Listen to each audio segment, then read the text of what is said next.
Welcome back to the show. Welcome back to the show. Welcome back to the show. I'm Billy, the host. Welcome back to the show. Welcome back to the show.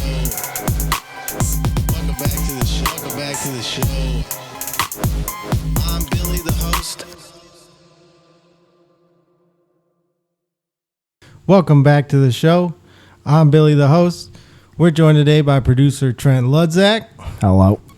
We're in my house today. Oh, wrong button. And we're joined by our very special guest, the one and only Tito. What's up?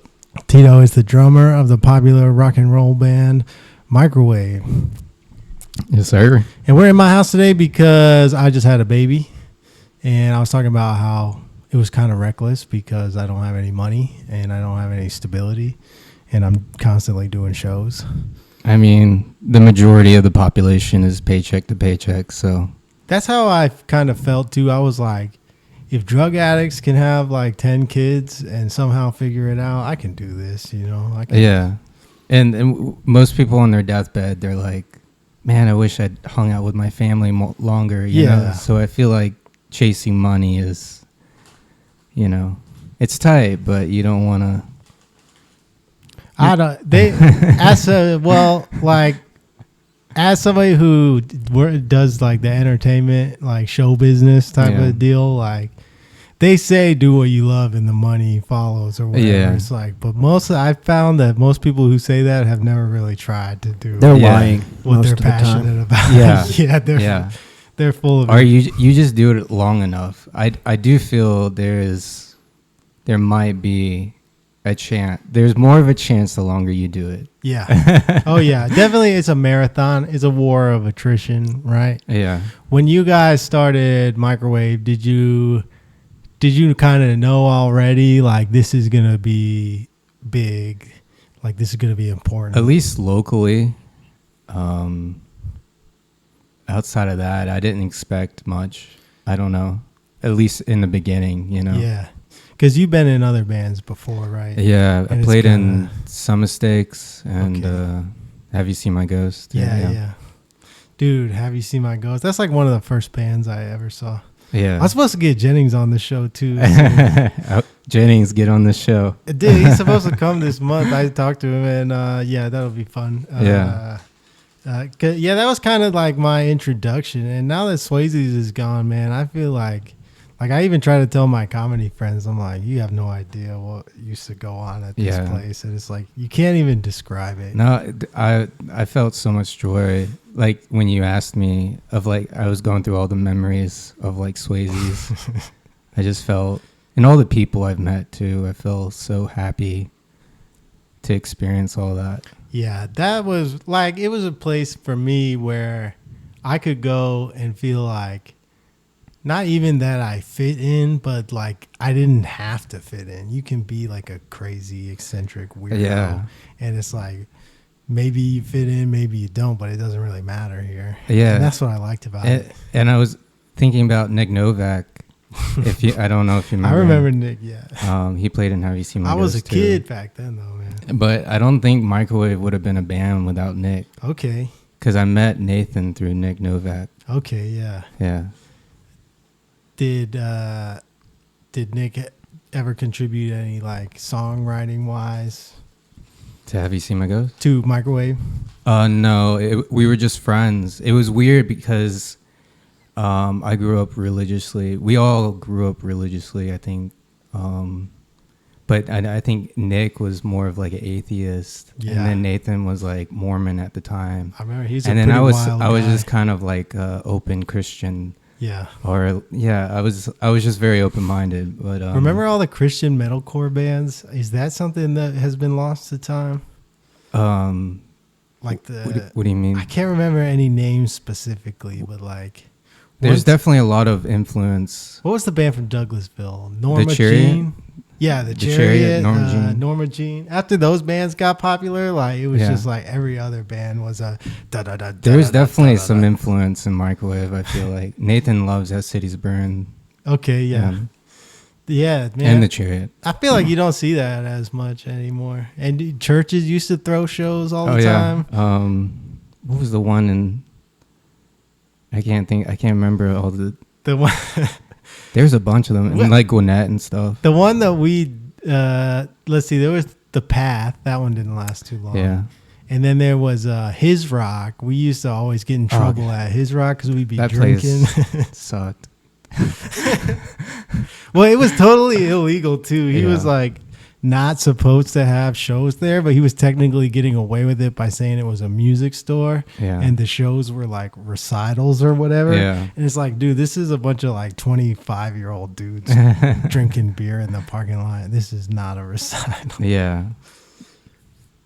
But man, I don't know. Like, at least in Atlanta, I feel like you don't see as many like small underground venues. We still got like Boggs. They do shows, and I wonder if we're just like old though. 529. If we're just not keeping up with the local scene. Maybe. But yeah, I do feel like you don't hear about it, or you don't see flyers as much. It is like, it does give me hope though when I look at a band like you guys, because it's like, okay, some kids from Marietta can make it to the next level. Yeah. And You just don't break up. Yeah. We were talking about that earlier, of like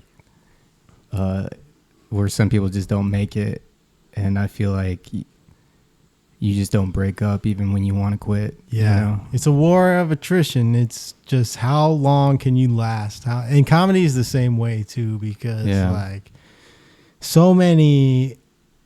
One of the things I don't like about comedy is I feel like a lot of local comics don't get it. Like you kind of know the method to success, like the path to success as a band, is to write some songs, record those songs, and then start touring as much as possible. Whereas like the idea in comedy is kind of climb the social ladder of your local scene. Yeah. And it gets just a little frustrating in that regard, because it's kind of like dog eat dog, every man for himself. Yeah. Whereas I feel like with the Swayze's bands and with like the Atlanta bands, it was kind of, we all were kind of friends, even though we would mess with each other and stuff. Like it was like, oh, let's go on a Southeast run together, or like whatever.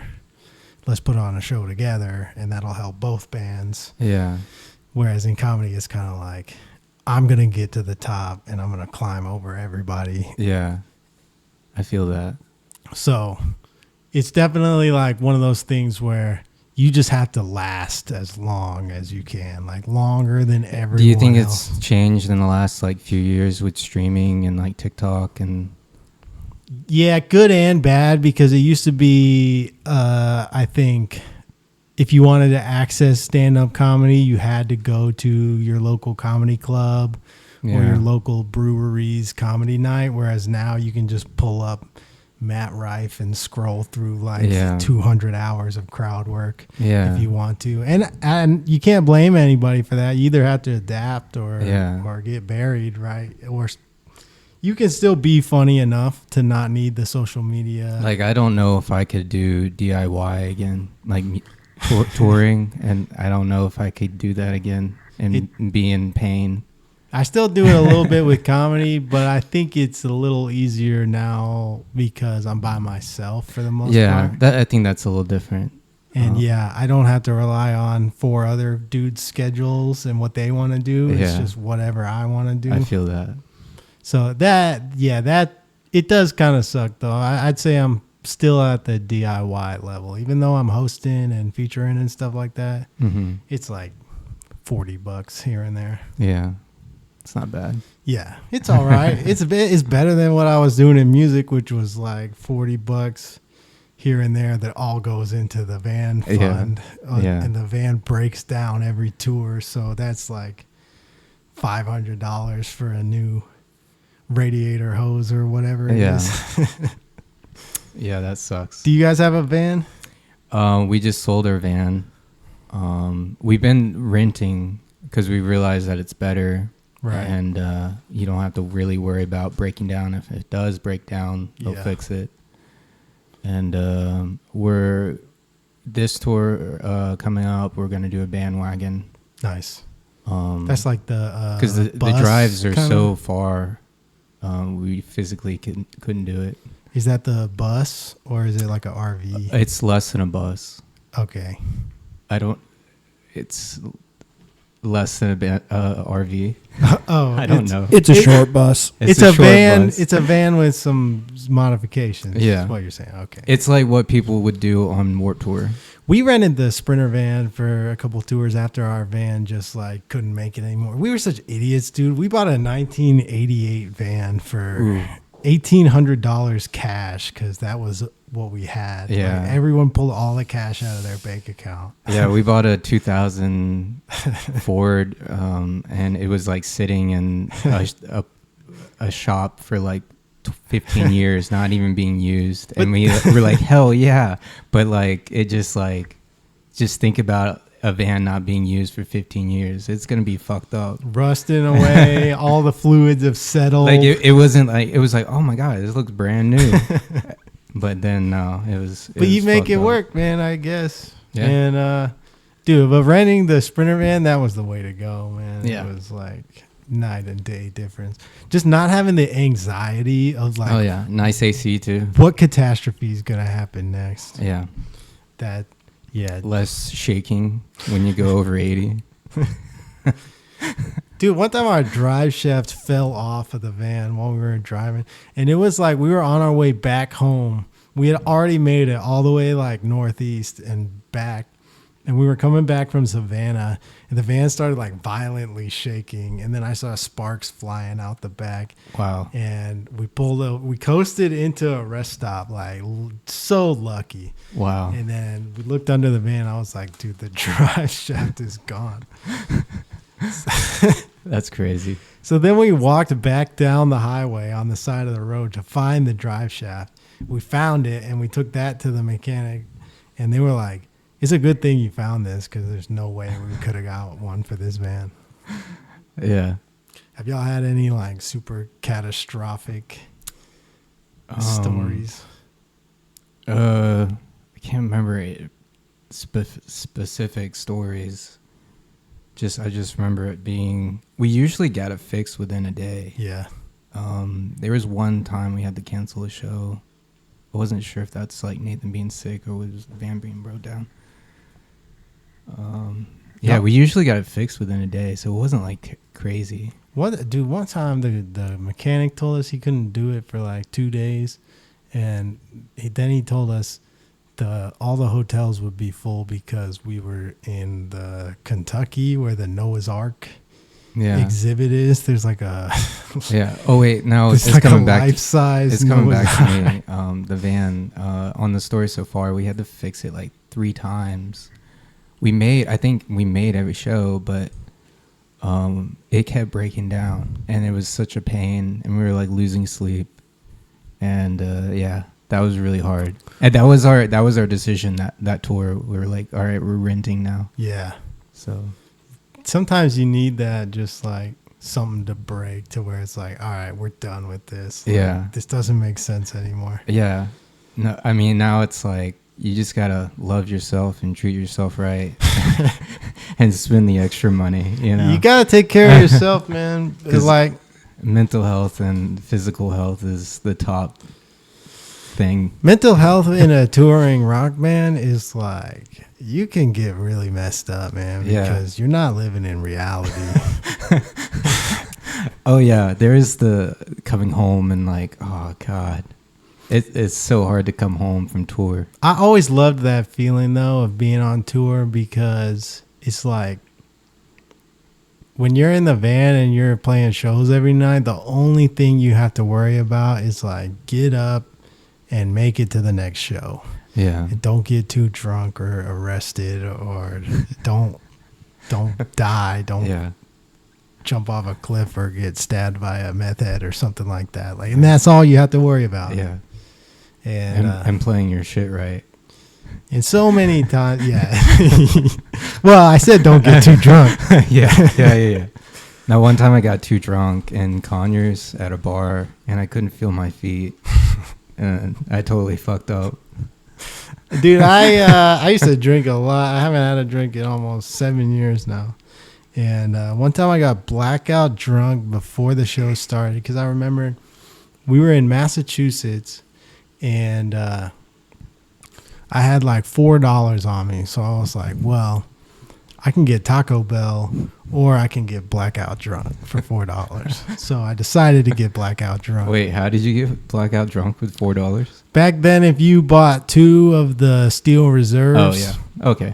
Yeah. the black can, Yeah. they were like $2 I already each. know. And yeah, I would just get blackout. I'd be at the mall. That's on what the Still black Reserves, can stands just chilling. Swayze's, back in the dude. day, yeah. So many times. Town Center dude. Mall. Yeah, one time a guy in a local band like asked me for money at the Town Center Mall.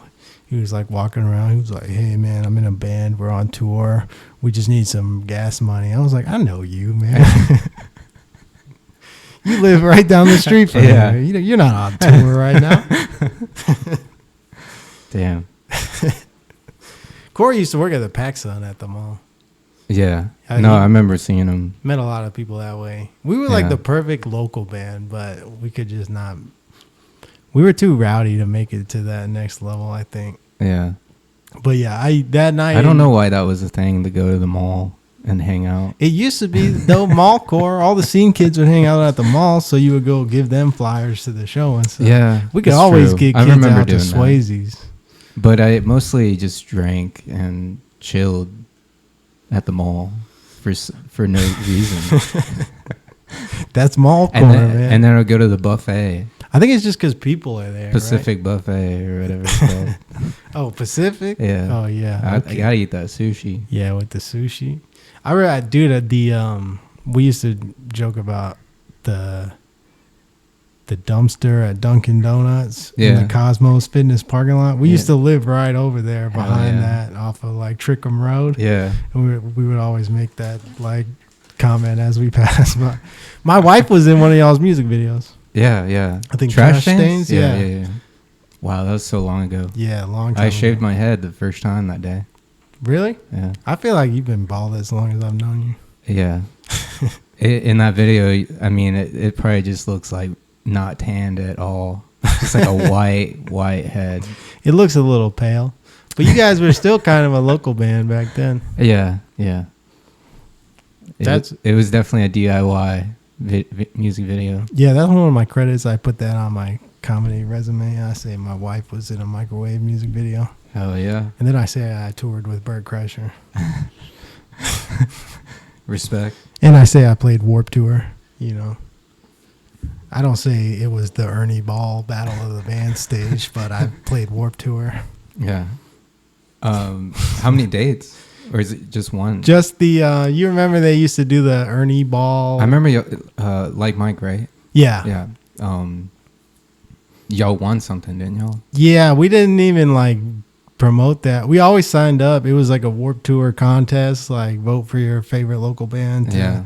And a bunch of people like cheated, I think, that year. They like used bots or whatever to inflate the numbers. So That's I how think the somebody world just goes. picked us because we clearly didn't, because we really didn't even care. Yeah. And but then a lot of bands played that Warped Tour stage. I think Astro Jones played it. That Yeah. was Anthony Fallon's Wow. band. Yeah, yeah. Remember Anthony? Mm-hmm. He was a crazy guy. He's a crazy guy. I miss him though. Yeah, he would light his balls on fire. And our first show that we played as Like Mike, Anthony like came out of the back smoking a cigarette inside, and he had like a pentagram drawn on his chest with paint and like 666, and he had like Yeah, he was a crazy guy. a torn American Awesome drummer. flag. Amazing, Great drummer, man. Amazing drummer.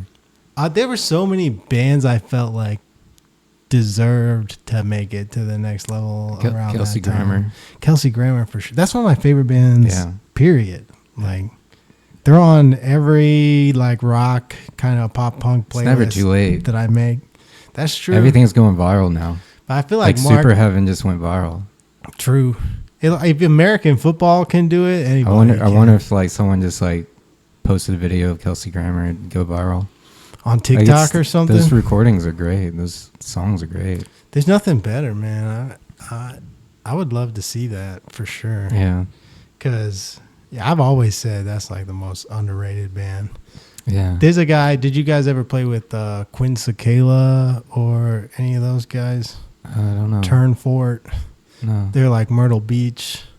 I don't know. Quinn just moved to Atlanta. He's super talented, Yeah. underrated, like rock Americana. And it's funny because his girlfriend's a stand-up comedian. Shout out to Shelley Grunberg. But Quinn has played Fest a bunch of times and Okay. just super underrated, but totally deserves to be at that like mid-level touring band. Yeah. And all those Myrtle Beach guys, they kind of have their own side projects that they all help each other and play different instruments in for them. Yeah. Turn For It is another one. I think they just put out a new record. They're like a pop punk kind of indie band. Okay. They're super sick. Cool. I'll need to check it out. What would you say is like what contributed to you guys kind of breaking through the local band level? Getting Tyler in the band. He toured before. Tyler's our bass player, by the way. Yeah. He just knew how to email people and get it going. If like say I was good at like house shows and local stuff. yeah. But I didn't know outside of that really. Okay. You know. Somebody with insider knowledge. Yeah, because we did house shows. We kind of had like the microwave house and stuff. Yeah. And I think I went there one time. it was multiple places. There was one spot that I lived with Tyler Finley, and we played shows there. And like Native Sons would play, and Native a bunch Sons, of bands. That's another one. Oh Manhattan, stuff like that. Oh man, I used to love Old Manhattan. A Fight for Life. Yeah, dude, those are the homies. I still Yeah. see Jerry at McCracken sometimes. Hell yeah. We do open mic comedy there, and he just hangs out there a lot. Oh yeah, I love Jerry. Yeah, he's a fun guy. Yeah. If John Freed wanted to rejoin the band, would you kick out the bass player? No, sorry, John Tyler? Freed. I saw him at the Masquerade not too long ago. I love It that was guy. good. It was good to see him. He's like, remember that movie with Dane Cook where he would date the girl and then they would get married? Yeah. That's what he is to bands. He plays Yeah. the bass in a band, Yeah. and then as soon as he quits, they hit the road and start. Damn, John Freed. Cold. What was that movie called?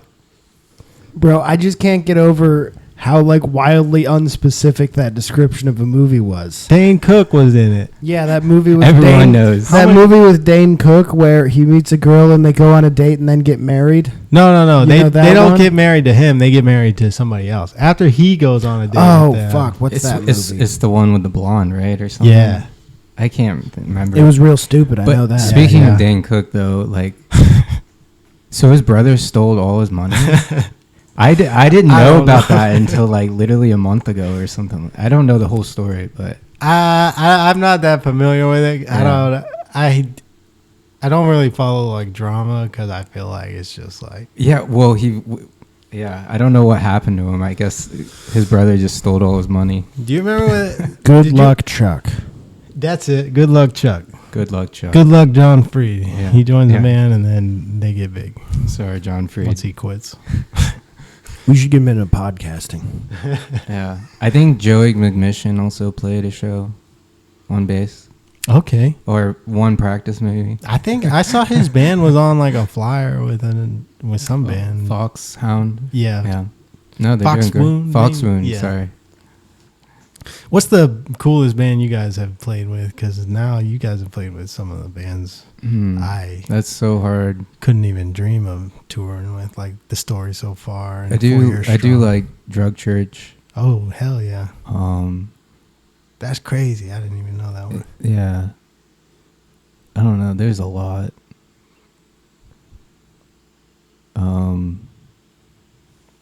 Yeah.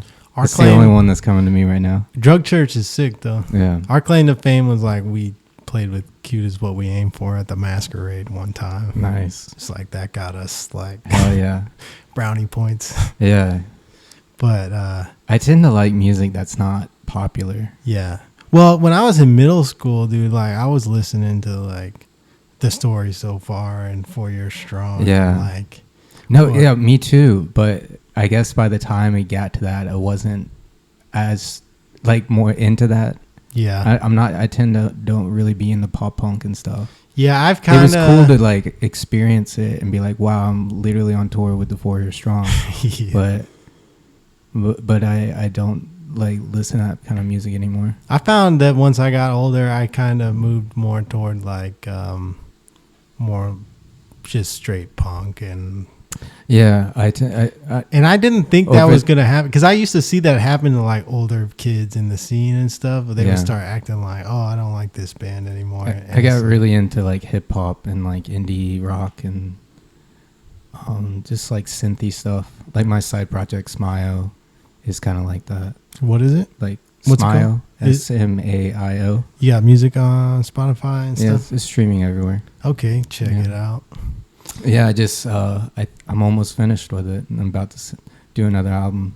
It's I'm like about to send it off synth to mix. electronic stuff. Yeah, it's kind of like I don't know, everything. Tyler the Creator, or like Gorillaz, or Hallucinogenic music, it sounds like you're describing. yeah, it's very psychedelic. Okay. Mew, you ever heard of Mew? No. The vocals are kind of like that, like really Okay. high pitched, like Like King Diamond.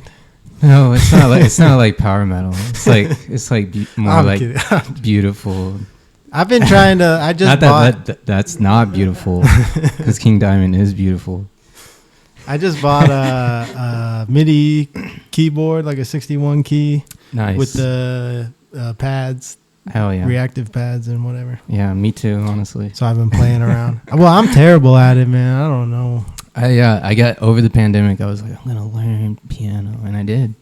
Same. I wouldn't say I'm great, but There was a lot of people I can over write the songs, man. pandemic that they started doing stand-up comedy. yeah. It was Well, like including you. no, I've been doing that forever, man. Okay. The pandemic, let's see, that was 2020. I've been doing stand-up since about 2015. Nice. I started at Swayze's, Okay. and because I was booking a lot of shows, and sometimes bands would drop Mhm. like the day of or the day before, get a flat tire or something like that. So I started doing stand-up as a way to like fill extra time. Wow. I didn't know that you were doing it that long. It's Yeah. crazy. Yeah. It's been good, Respect. you know. I've done the Punchline, I've done the Laughing Skull shows, posted for some comedians who were doing a weekend or stuff like that, feature spots. So Mhm. some of the people that are killing it right now, I've definitely rubbed elbows with. I was just watching the Twisted Metal TV show last night, and I saw one of the Atlanta stand-up comics. There's a Twisted Metal TV show? Yeah, it's on Peacock. It's not bad. Well, I haven't kept up with it. This guy Neil, I can't remember his last name right now. Neil, he does Limerick a lot. You ever do Limerick? No.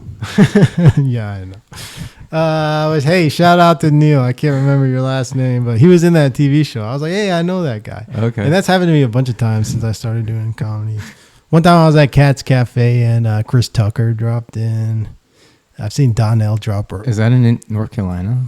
Cat's Cafe? It's in Atlanta. Oh, okay. Oh, yeah. I'm thinking of Cat's Cradle. Yeah. I know I've what Cat's seen Cafe is. Yeah.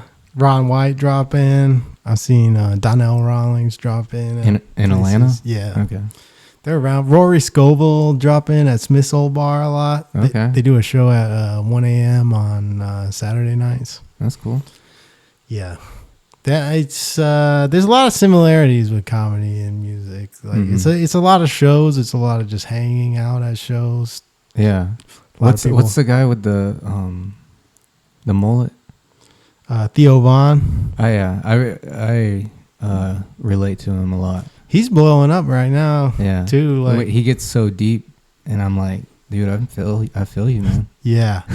I do. I like that a lot too. He kind of like shifts into a more serious vibe sometimes. Yeah, But yeah, he's cool. He lives in Nashville. You can definitely see him drop in around that scene at Zany's. You hang out at Zany's long enough, he'll show up. Most likely. I've been to Austin, but not since the couple new comedy clubs just opened. Joe Rogan's comedy club. Yeah. Brian Redband has a comedy club now. Okay. Would you go to that? Like Joe Rogan's? I definitely want to check it out because it looks like. You seen the building? It looks sick.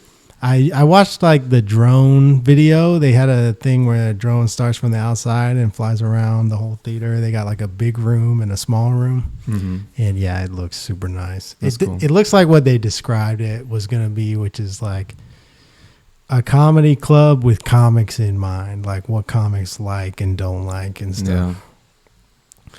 Sometimes you'll get to a show and it's just like there's no green room or anything. You're just kind of standing around awkwardly. It's like the venue kind of sometimes means most of the time. Most of the time, yeah. The awkwardness. And one thing, I was It's doing like a show. the first person to get to the show. I was like doing a music show recently. Yeah, pretty much. You're like, yeah, because you're the first guy there because you don't want to be late to the show or whatever. And then you're just standing around while all the audience shows up. I don't understand people standing in line, though. I mean, I guess if you wanted to see the first band. But, like, some people get there so early. I'm bad. Some people are, like, there, like, in the morning. Even when there's a show, and they usually don't even want to watch the local bands. Yeah. Like, or the openers. Yeah, they're just there. They just want to see Cartel or the 1985 or whoever they're to see. And it's like, why are you here so early? We played a show with Cartel at Swayze's one time, and then they were playing the Masquerade like the next day. Why? I guess they just wanted to do Swayze's because they used to play there, and they just want to do like a. Was it announced? Was it just like a secret show? Jennings booked it. Interesting that they did it right before the Masquerade show. Yeah, it was like the next day. Was the Masquerade sold out? Yeah. Oh, okay. Yeah, that's probably why. That makes a little more sense. But for whatever reason, like Set Your Goals was on the show at the Masquerade, and all these little like teeny girls. Set Your Goals played right before Cartel, so in their mind, they were gonna get up front so they could be at the front and just sit through the opening band to watch the band they wanted to see. Yeah. And as soon as Set Your Goals opened with Goonies Never Say Die, like pop punk kids just started flying from the back, like cannonballing in and destroying all these little teen girls. Yeah, dude. They were getting bombarded from above. The whole front row got like lifted out of the crowd because they were not ready, dude. Wow. I was always a big Set Your Goals fan. What was the craziest show, like, crowd-wise, you ever been to? Let's see. Mine would be, I think, Say Anything in Manchester Orchestra. The crowd was crazy? It was, it was the old Masquerade, and I could not... the whole crowd was just moving. Like, it was just one... I think there was no division. There was just one unity. I used to go to Warped Tour as a kid, like, and I think some of those crowds back before the no moshing rule were probably some of the worst ones that I've been in. Yeah, where I was like, I couldn't breathe, and it felt like I was gonna get trampled. Yeah, and I don't really like crowds anymore because of that. Yeah, no, I get. I don't know if it's because of COVID. I get overwhelmed quickly now. I want to say like that might be just getting old too. Is like I don't want to be in these situations anymore. I want to say I saw Escape the Fate at Warped Tour, and it was in the height of like scene queen culture. So there was just a shitload of people in the crowd, all packed in, and it was before the no moshing rule, so people were getting knocked out and shit. Yeah. I loved Warped Tour as a kid, man. That was like Christmas Day. It was cool to play. I had fun. I think we need something like that for this, like the alternative rock music to kind of. I mean, there's the Sad Summerfest kind of thing. It's just kind of similar, but it's so It's only like what 5 or 6 bands kind of thing. Maybe Warped was cringy, but all these festivals seem so cringy to me. Like the When We Were Young Fest and there's so many bands on that. Yeah. So many. And that's another thing that I hated about Warped Tour is it felt like all the bands that were popular in a certain genre would all play at the same exact time. Yeah. So it was like, if you wanted to see... No, it was in our year that we played, I think it was 2017. One moment you hear Tilla like on that side of the room or like that side of the area, and then you go over here and Mir's playing. Yeah.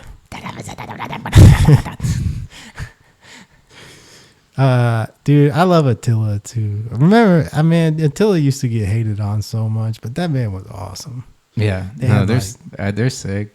That was like the first Atlanta like metal band to have girls like shaking their asses. Pineapple. Ooh, gin, gin, gin. Yeah, I love that shit. You know, Left to Suffer. They're from Atlanta. They're like a deathcore band. Sounds familiar. They're starting to blow up, play some big tours and stuff like that. So we still got some people out here, you know. Oh yeah. I want to get something in like Marietta again though, because Swayze's was like there was really nothing like it. Just 4 black painted walls. Wasn't there? Stage. Wasn't there something off of 41 that was happening that was similar to Swayze's? The Warehouse? No. That it was like old school. It was like recent. I heard people were doing shows there. I don't know. It's probably it probably hasn't popped off.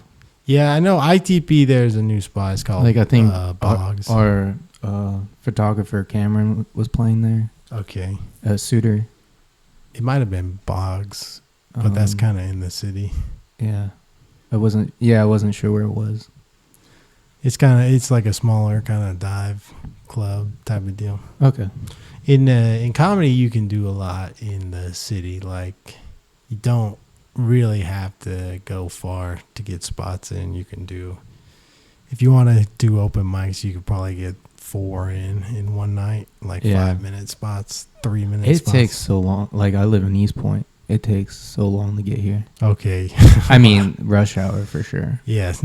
It's just, I don't know. Atlanta's so big. Like if you count the metro, you know. It's the traffic too. The traffic here is kind of crazy. Yeah. And I think it's all a lot of just like the driver's fault because everybody's just trying to blast around each other. Yeah. It's like you could tour Atlanta. Yeah. Like what you're saying. For like, sure. You should just tour Atlanta. If you could get all the breweries on board, you could do a tour. You could fill like a whole month with spots. For sure. And that's what every comic is trying to do. And I say there's probably like on any given weeknight, there's probably 100 active comics in Atlanta on any given night. Total, I think there's something like 600 comics in Atlanta. Are you doing any like streaming like videos? I do clips sometimes. I don't really like doing stand-up clips. I feel you. And so I've been really enjoying doing podcasts and stuff. I've done some shows where it's like live stream, ticketed. Yeah, how old is this podcast? Let's see. I started podcasting probably like 2019, 2018. So, and then it was difficult because I was doing it by myself. And Trent has a podcast, so we've kind of been collaborating a little. And we have another friend who just started a podcast. So, hell yeah, this has been fun. Like, I really get a lot out of it.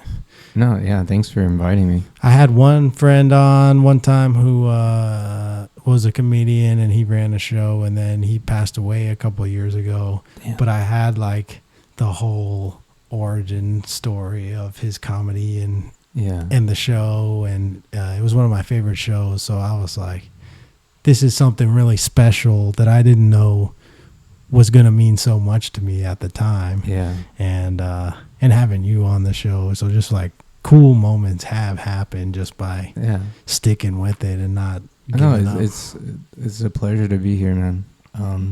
especially just having a voice. Being a drummer, you're always in the background. Yeah, well, I felt like I don't really know anybody else in the band, but I remember I always talked to you outside Swayze's and Wes. I kind of knew Wes. Yeah.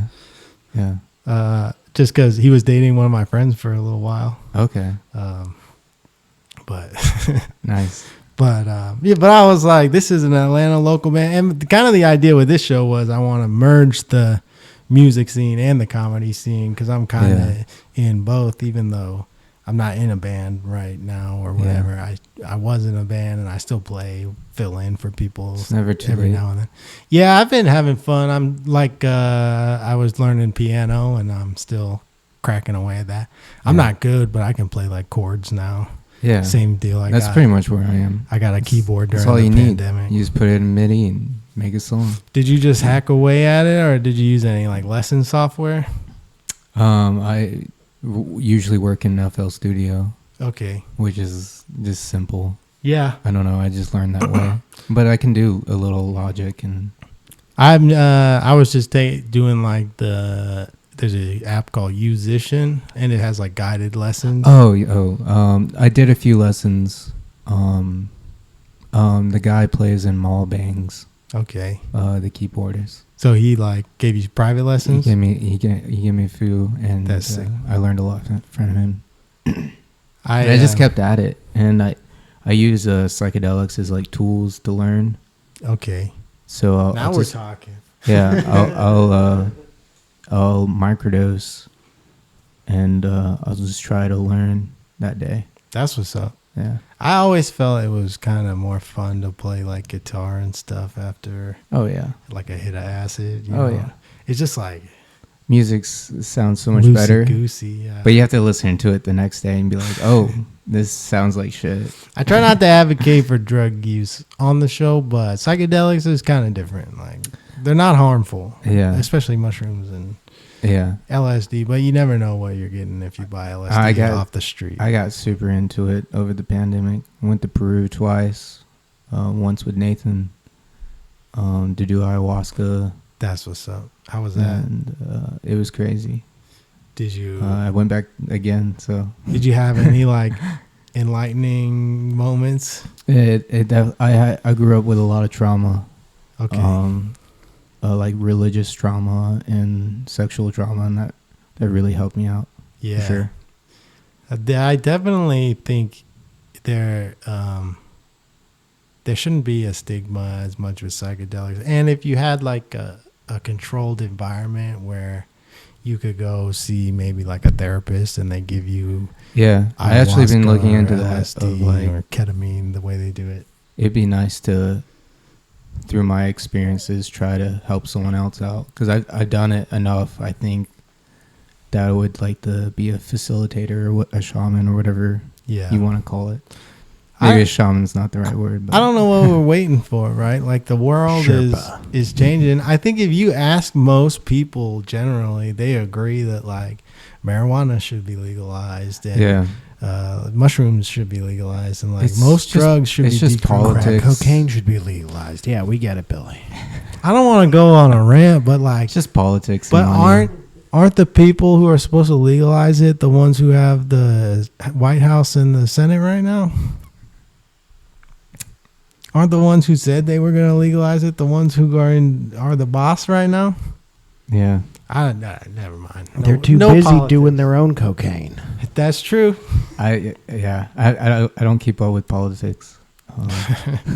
I'll vote whatever the person listening. I vote every 4 years. Whoever, if you're listening to this podcast right now, I voted for whoever you wanted me to vote for. So whichever one you would be appalled if I voted for, I didn't vote for that one. It's like half and half, maybe. Yeah. The listening there right now. No, I don't want to get into politics. But is it what? Come on, man. I mean, like, it doesn't stop for anyone using it, though. It's like everywhere. It's so easy to get it. Yeah. I used to valet thinking back in the day of like it would be so hard to get and be like, man, these are mids. Yeah. I took a job valeting at Lenox Mall. Actually, John Freed got me that job. It was like a seasonal job. Nice. And People used to just pass me the blunt as they were getting out of their car, and I'm like, what do I do with this? Yeah. Looking over at my manager, he's like, get in the car. Get in the car and park it. What do you mean? I'm like, okay, there's a cop standing right there. I'm usually not even afraid to smoke it anywhere now, but in Atlanta for sure. Well, definitely maybe around Texas, but that's about it. Texas makes me nervous because they got those roadblocks set up, right? Yeah. I mean, of course, if I was up here and I saw a cop, I'd be like, yo, let's go somewhere else. Yeah. And of course, they're looking for human trafficking. Yeah. In Texas. But yeah, in Cobb County, if you see the police, then yeah, you're not. But if you look at the map, it's almost done. Yeah. At least not federally, but yeah. Almost every state's legal. I think it'll take Or some time in to some get degree. used to, but I think it's a lot better if you can just go to the clinic and get like, if you want to do drugs every day, you should be able to go to a clinic, especially if they're going to make some drugs legal. Like look at it, like anti-anxiety medication. That's like the worst No, drug. everyone's there is. dying. Like, I don't know what the guy from Euphoria died from, but he overdosed. Yeah. And it's just like, you always hear about it, and it's so sad. You think the CIA is the one putting fentanyl in the junk? I don't know. Is there a conspiracy? Yes. That's what I think. They're known for putting stuff in things. There's no proof. They've just done It's it just before. it's just money. It's just money. Yeah, it's either the CIA or aliens. No, aliens ain't doing that shit. They gotta kill some of us off, get rid of a few, Yeah. Keep us- They'll kill the elite. keep us They'll obedient. kill elite first. And probably a couple dumbasses along the way. The aliens, I don't know, because the elite can be corrupted, right? Yeah. But you can't corrupt the common man, the working man, the Swayze's man. You know what I'm saying? Yeah. Yeah, no, did you keep up with the You I can didn't- offer I didn't hear- Beyonce some money, but you can't offer Tree for it any money, man. They're gonna light their dicks on fire and tell you to fuck yourself. Yeah. But back on the aliens. Have you kept up with the Congress? Yeah. I saw the main clips. I'm super interested. I love the part where he's just like, yeah, there's aliens. Yeah. It's just like, But it's at funny. the same time, it's like, there's physical evidence, and it's like, Yeah, what? it's always been there. It's just nice to hear it. It's just Yeah. nice to like that. Okay, we're actually here now. I'm just like, We're actually opening up the portal. the more of these Congress hearings and like press releases, New York Times articles come out, the more I'm like, we're never going to see this evidence. Like this hard evidence is never going to see light of day. Yeah. Because they have pictures and videos. And No, they were like, yeah, we have aircrafts, and yeah, there was aliens in them. dude, Yeah, they have like- satellite pictures. Yeah. They have full videos of these things. They do. Yeah, Now that we know they're real. it's all. I mean, even to go even farther, like experiencing psychedelics and like DMT and ayahuasca, I felt the presence of aliens and entities, Like, for sure. you think they're from like multiple dimensions and stuff. Yeah, and we're like the what's his name? The Andrew, I forgot his last name, but I just wrote a book. Santino. No. And Andrew Schultz. Just our names. it's a psychedelic book I wrote I read, sorry. And it's about DMT and like how the psychedelic does to your brain and stuff. And it's cool in that book he was just talking about entities and DMT and dimensions and stuff like that. And it's like I've never heard of anyone talking about it before then. Yeah. And it's nice to hear that because I think these things, but no one wants to talk about them. So now that you've done DMT and had those experiences, do you consider yourself still religious? I don't believe in like the Bible God, if that makes sense. Yeah. there's definitely a force out there that's made all this though. I definitely think like It could be us. there's more to this than Yeah. what meets the eye. And to say like, oh, science or like what we know about science right in the universe right now is all there is, Yeah. because that seems just like incredibly arrogant, and like just because you can't see something or feel it with your hands doesn't mean it's not there. Yeah. And there's definitely something that like ties all this together. Yeah. And like, I don't know. What I like about the Christian story is I'm not a big fan of organized religion, right? Yeah. Like, I know the church has committed thousands of years of atrocities. It somewhat is true, like the Bible. There's stories that are true, yeah. maybe interpreted wrong, Yeah. but like the flood, that's like literally in every book in every country, Yeah. like just wrote differently. And what I like about the Bible mostly is the New Testament, where it's like, if you think about it as like, this is a divine teacher, let's look at what he's actually saying. If you look at what he's saying, it's like, love others, put others before yourself. I mean, yeah, there's common sense Yeah. or logic. Hopefully people just think that way. Yeah. Don't consider yourself, don't judge others. Don't consider yourself above anybody else, even the prostitutes and the tax collectors. Yeah. Like, so the message there, it is kind of uncanny of like, okay, if this is the sign from God, what's the sign? Oh, love everybody. I like that about it. Yeah. That resonates with me. Yeah. I was studying like ancient Egyptian stuff, and like, have you kept up with Graham Hancock? Yeah. His Netflix Yeah, series yeah. and stuff. That stuff like that. The more we know about that, I think Super we will understand ourselves more. Yeah. I think there's a lot. Honestly, I think our civilization has been like at this point before. Have you seen that Eye of the You know what I mean? Sahara thing? Like the technology and stuff. There's like a massive geological structure in the Sahara. It's called the Rishat structure or something. And it's like nobody has really researched it because the local government doesn't let people go there. And there's like landmines all over the area. This is in the desert, right? The Yeah. little circle thing? Yeah. They think it's Atlantis. Yeah, they think it was like a lost civilization. I read about this, yeah. Interesting. Honestly, that looks like Atlantis to me. Yeah. Yeah.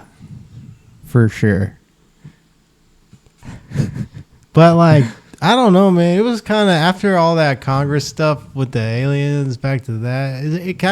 It didn't make me confident that we were ever going to get to the bottom of this. It kind of just felt like. But that's, I don't know. It takes a long time for things. Yeah. It just feels like one of those things that's just always going to be a new story. What we were fighting in, the 60s and stuff, we're still fighting today. So. And then it just takes a long time. If there's like aliens. But I'm optimistic. I think, we might be 80 before we see it, but I think we'll be definitely much longer on our way than we are now, for sure. Yeah, I'll probably live to about 80. If there was an option to become an immortal cyborg, would you take it? I think that's where we're going. Yeah. Maybe. Depends. I don't know. I'd have to see it first. See, I'm just going to die. You're just going to die? Yeah, I don't want to live forever. Maybe my kids can make that decision, but... And maybe this is just me taking psychedelics. I just kind of want to see what's on the other side, if there is anything. Yeah, me too. Well, I think it's a very human thing to do, is to die, right? So yeah. I've accepted that one day I'm going to die. And I decided it's going to be on April 20th, 2069. Yeah. If I make it that far, I'll be like 79. Yeah. I've done the math. I'm going to have a party, and I'm going to party till I die. Or you just make it the whole month of April, remember? That's right. It'll be 4/2069. Yeah. 4/2069. That's when I'm going to die. Hell yeah. Oh. I hope I die that day too. We did the math, and it will be like in our late 70s at that point. Okay. So that's when the party starts. That's perfect time to start booting heroin. Yeah. I haven't had a drink in 7 years. I'm not going to drink until 4/20/69, and then I'm just going to let it rip. What made you stop drinking? I get too wild. You get too wild. I feel Yeah. that. I don't fully stop drinking, but I definitely tone down. I didn't have good substance role models Yeah. at all in my life, so I'll drink till I black out every time. Yeah, I do. I think I remember seeing you sometimes and being like, "Yo, he's really drunk." That was every time. Though. Yeah. Yeah, definitely. I would embarrass myself a lot, and my friends thought it was funny, so I didn't care. Yeah. And I was depressed at the time, so I was I mean, just using it to numb. I think we were all drunk at that time. Oh yeah, for sure, dude. When I think about some of the things I got away with, where it's like I said or did things in front of people, and those people still talk to me, I'm like, Yeah. if you did that in front of me, I would lose all respect for you. Yeah. But you know, I think like since I quit drinking, I can't tell anybody that they should quit drinking or that they need to quit drinking. But my life has gotten significantly better since I stopped. My depression's gotten better, not all the way gone, but it's way easier to manage because I think with alcohol, you're just borrowing time. You're not actually getting anything. People call it like self-medication. Did you feel like when you quit, you get more shit done? Oh, yeah. Yeah. And things started turning around. I started having more success in the things I wanted to do. Like I started having more success in comedy. Because I thought like, oh, I need alcohol to be funny because when I get drunk and do all this dumb stuff, everybody thinks it's funny. Mm-hmm. And once I quit drinking, I got way funnier. I got way better at stand-up. And like good stuff started happening to me. Yeah. No, the less I drink, the more shit I get done. Yeah. I think it really is just like you're not medicating, you're just borrowing time from the future. Speak for yourself. Yeah. Well, some people they don't have that gene. Some people Give me a beer. Trent, I've noticed he'll go overboard occasionally, but most of the time I see him drink a beer or two and then he's done. I usually am planning when I'm going overboard. Yeah. Like I've set up a time to go overboard. Yeah. Like the weekend. If I set up, but I don't get weekends, so it's just whenever I can pencil one in, you know. If I set up a time to go AKA overboard every day. I will end up in Just jail, guaranteed. I did go to jail twice from drinking too. Oh, okay. So that's more of a reason. It started. I'm a pattern oriented guy. When I started to notice a pattern, and then it was really my wife that really like motivated me to quit because it came down to like, hey, I can't be around this. Yeah. So, yeah, I kind of got it together. Hell yeah. But I'm still fun, you know? And I still go to bars and I still go to parties and I still do all of the things I used to do when I was drunk. The only difference now is I don't have to apologize to everybody the next day. Yeah. So I like that. Do you smoke weed? Yeah. Okay. And I don't go crazy with it. I don't think I have a drug problem. Most of the time I would do drugs I really shouldn't be doing is when I would be drinking. Mm-hmm. Like I don't have a drug addiction problem. I know some people do, but I do think I have an alcohol addiction problem because with alcohol, unlike drugs, I can just go till I'm not me anymore. And then I don't have to be me and I don't have to deal with the problems. No, I wonder when, at least in my early 20s, if I had alcohol problems. Yeah. Yeah. And I toned down the older I got, but I wonder if it was like, I just don't want to feel like shit. Music too, like the local music scene, such a toxic place with toxic people. You don't realize it when you're a kid and you're in it, but it's just like, now that I'm older and I've kind of gotten out of the local music scene, I'm like, oh, these people were freaking losers, dude. Even the ones I thought were cool were freaking losers. Yeah. And it's like, I don't want to end up like them. No, yeah. I totally 35 hanging out at Swayze's. Like, what was that guy even doing there? And now you're 35 and you just wish you could hang out at Swayze's. Sometimes I wish, dude.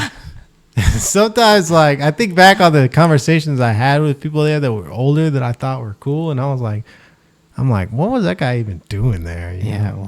why is that old guy hanging out with all these young guys? Because there's no alcohol there. If you want to drink, you got to go down to the corner store and get you a 40 of Old English. I think those people. Well, it's just at least back in the day, it was just harder to find a place to be punk. Yeah, you know, it was harder to find a place where 15-year-old girls. If you didn't live in watched. Atlanta, you know, if you lived in Marietta, you're like, all right, I'm going to Swayze. I'm gonna hit the Dunkin' Donuts in the Cosmos Fitness parking lot, and then I'm gonna go to Swayze. It sounds like the fifth SLC Punk spinoff movie. Yeah, they have Marietta Punk. They have 4 SLC punks. Hey, man, I have no idea how many they have. I think they at least have 2. I think they have 2 for sure, but they might have more. I've only seen the first one. I think that's all you need to see. the only one And that worth was watching. enough. And now I was like, oh, now I understand Yeah, East Atlanta. I still use the ending as like my common theme in life. Oh, you're You going to know. become a lawyer or something? No, just like Your friend dies on the floor a lot. no. Just like, you know, you can't beat the system, so you got to change the system from inside. Yeah. You know, Well, this is coming from And- someone who beat the system. You You're know, a- more or less. You're an internationally touring rock star. Yeah. The guy from SLC Punk, the character, that guy was a loser. Nobody liked that guy. Yeah. Even his own friends didn't like him. Yeah. Yeah. The acid guy didn't even like that guy. That is a sad movie. Yeah, nobody liked that guy. Yeah. Shaggy, Man. that's why he became a lawyer. That's such a good movie though. He wasn't part of the clique. He didn't put makeup on his face and put on the skinny jeans. Yeah. I can't even remember the whole movie, honestly. Me neither. I'm just talking shit. No, but yeah, you did kind of beat the system, man. You're out of it. I'm sure like touring rock band isn't as lucrative as it used to be once upon a time, but I think what you guys have done is something really special. You guys have toured Europe and the whole U.S. and yeah, it's definitely cool to see all these places. And that, like I said, is very motivational to me because, like, if you're an artist and you're listening to this, like, it doesn't matter where you're from. You don't have to live in New York or Los Angeles. You can do something. You just gotta kind of grow some balls and get out there. Go on tour. Yeah. Get some people together. Stick it out. When your friends are annoying you, don't break up. Yeah. Just like power through it and make it work, you know. And but we're at about an hour, man, so we can wrap it up here. Yeah. I really appreciate you coming through. You didn't even make it to this drink here. Oh. Is that a beer? Oh no, it's a mood recess. Okay. It has magnesium. Hell yeah. Yeah. You didn't even need the mood enhancer for that. No, the mood was great. Thanks for having me. Check it out. Microwave. I think it's Microwave ATL on Instagram. Yes. Right? Yes. And Smaio. And Smaio, Smaio. Smaio. Yeah. Mayo with the S. I call it Smaio. Smaio. I'm sorry. I felt you get offended when I said that. But Just say it's mayo really, really fast. Smaio. It means suck my ass into oblivion. Okay. So, all right. That's easier to remember. Smaio. Yeah. Check out Smaio. Hopefully I can get some t-shirts made. Tito, thank you for coming through, man. This was fun. Yeah, thanks for having me. Peace, y'all. Peace.